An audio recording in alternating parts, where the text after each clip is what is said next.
Welcome to this video. Thank you so much for tuning in, sharing this now moment with myself and with one another.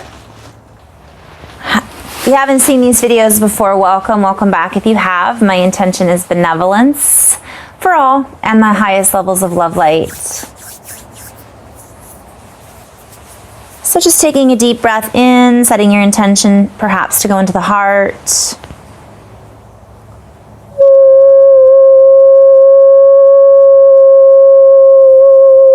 And as you attune yourself to these new frequencies, to these higher levels of light that are accessing your potential, your ports, your potential,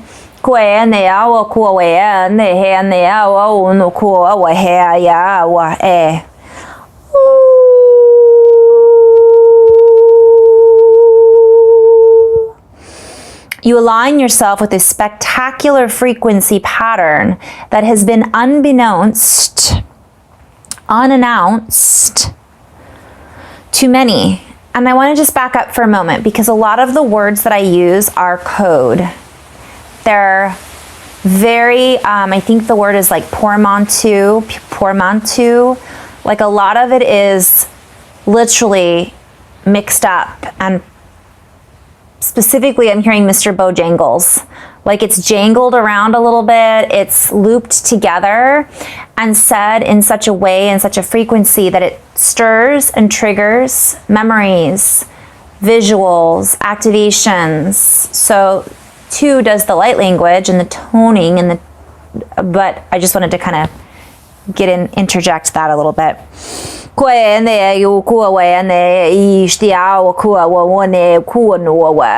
Many are finding it difficult to recognize that they have fallen out of the old time frame that they once felt very comfortable in. And in this unrecognition, there is a realization that much more is available than meets the eye, than perceived. Perhaps in extenuating circumstances, this can be extracted. For in these extra, so many words coming through, guys.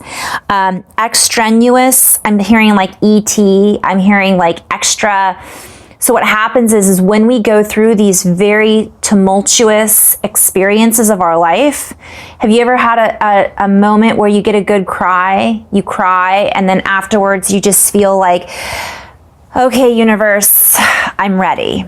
And that's kind of what they're showing is they're saying we've been keying up and keying into this so that when these energies come through, we're a little bit more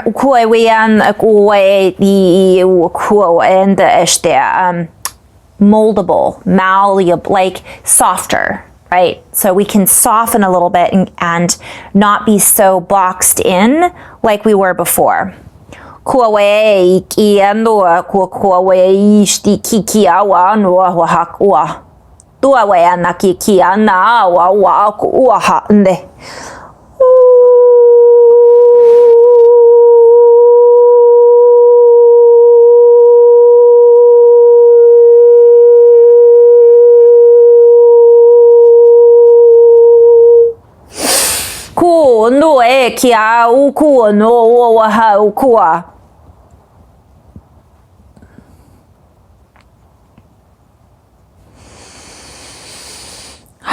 And as we access these higher potency,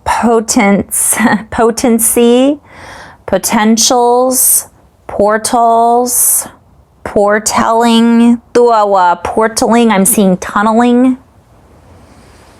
And this is a play on words. Tungle linguistics.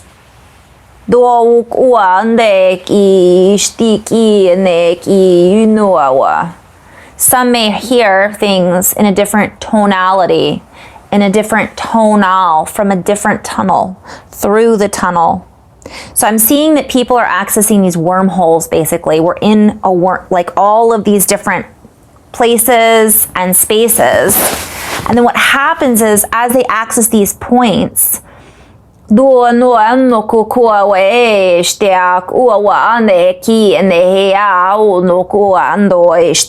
language will want to come up. Communication ports want to be connected. that have been siphoned basically off before.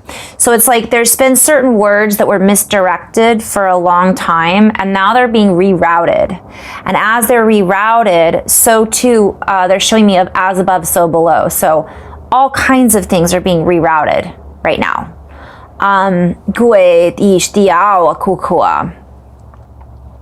We invite you to remain open to all that you are. We digress when we say that the past is just the past. However, we ask that you allow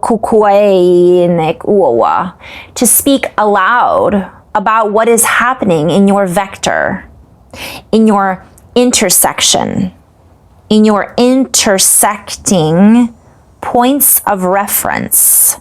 For as these intersecting points of reference allow you to fully activate the higher potentials, so they're showing me all this information is pouring in, is streaming in from the sun, up from the earth, from one another, from all the star seeds that are activating these frequencies. And the more we can allow ourselves to be open, the easier that these are accessed. The more portals we have access to, the higher potentials we activate and we come into, the more wormholes or black holes or manifestation points through the 0 point archaeology in our own matrix we have access to. So I know this is a lot of codes, but basically, to keep it simple, star seeds, get into the heart, get into bliss.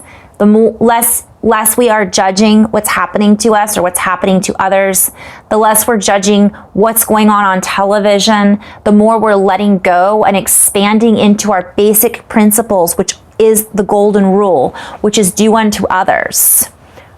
When we're focused on doing unto others as we would have done to ourselves, in the sense of love and light and acceptance and patience, and they're just showing me the helping, so funny, they're showing me helping hands.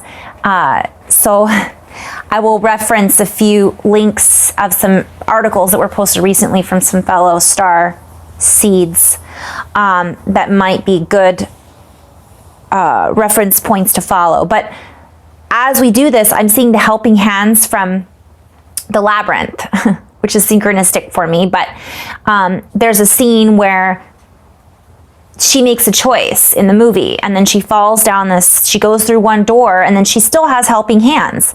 They can either have her go back up or she can go down.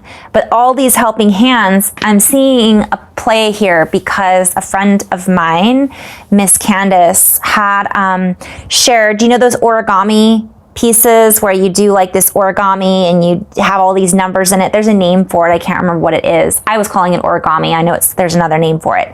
But I see that as the helping hands. If you guys have ever watched the Labyrinth, the helping hands will make all of these signals and then they'll turn into other things. So what I'm seeing is they're always there. We always have these helping hands. The question is, what shapes are we willing to see that they are offering us?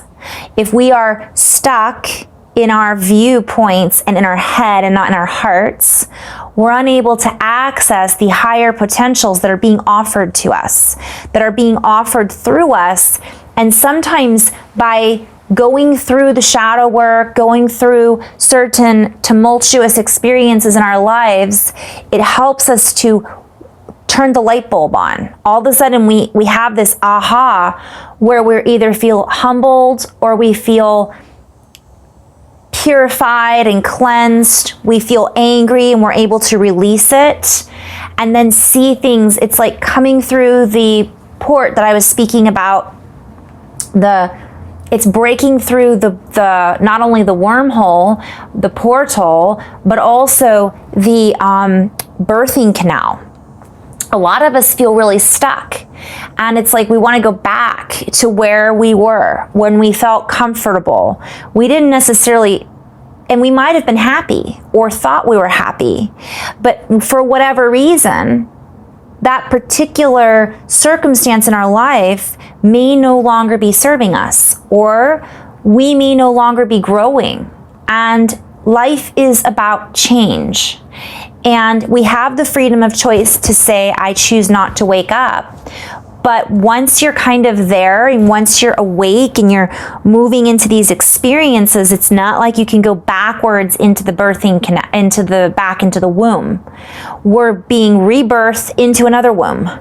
And then we have this time to get, it's womb after womb after womb. And I keep hearing, who's the guy from the Looney Tunes, the Wastley Wabbit? He talks like this. So I'm seeing from room to room to room, making room, getting into a bigger room. We've outgrown the old womb, the old room. Elmer Fudd. Oh man. And I'm being reminded about Heoka, I'm being reminded about the clown chakra, and I'm being reminded that all of this is connected. So we're going to have moments where we feel goofy, and they really encourage that. They meaning our higher aspects, our highest aspect, source energy. Basically, it's like the more laughter we have in our lives, and the more we can laugh at ourselves, and the more we can laugh at each other with compassion and love, the easier things unfold for us and unravel, and it gives us more space. It's like when we have a really good laugh, just like when we have a really good cry, it's cleansing, it's purifying, and it's exhilarating, because when we're done, we feel like, wow, I feel better. And all of a sudden we shot through that old space where we were, and now we're in a different room entirely. And we're creating from that space. It's just like bubble after bubble after bubble. We see these bubbles, right? And it goes from one bubble to a bigger bubble to a bigger bubble. And that's kind of how life works from what I see when I go into meditations and session work, and I see all of these versions of the universe, of the multiverse, of the omniverse through, it's infinite. And it is like a universe inside of a universe inside of a universe. And we can think of us as whatever reality field we're existing in, that's our womb, that we have all this plasma around us providing us nutrients. We have all the people that make up this reality within our structure in this bubble that are also offering nutrients, and we are all assisting one another. You know, it's like being birthed in this new framework of reality. As we are birthed in this new framework of reality, we learn new frameworks. So there's a lot that I'm hearing, but basically we, I keep seeing these pictures. Sometimes it's hard to focus, guys, when you're in flow. So basically we get a new reference point where we have a good laughing time, or a good cry, or get angry and let it all out, punch that pillow, let the feathers fly, and then we're like, oh, I feel better. And what happens then is we see things and we look back and we might go, okay, it really wasn't that big of a deal, or it really was a big deal, and kudos for working through this, and all of that goes with it, and that expansiveness that follows. So we're turning the key and we're getting a new framework. It's expanding, it's getting bigger, and it's getting bigger. You know, they keep bringing up that the universe is expanding so much faster than they thought it was. And I keep seeing that has everything to do with us. That has everything to do with us, because we are the universe. We are, the universe is inside of us. We are inside of the universe. And it's this constant toroidal field. I always see it like a strange loop. You know, it's like we're morphing in and out and expanding and then going back in. It's implosion. So the more we can allow this to create space inside of us, we then see that reflected in our world around us, creating the space. And you guys, apologies if this cuts out early, because I'm out of room almost on my phone, as usual, right? I do a lot of videos. I don't always post them all. And we're also being invited not to limit ourselves with our forms of communication. I'm gonna make this a short one, and I'm actually gonna end this now, and I'm gonna do part 2. So in love and light, namaste.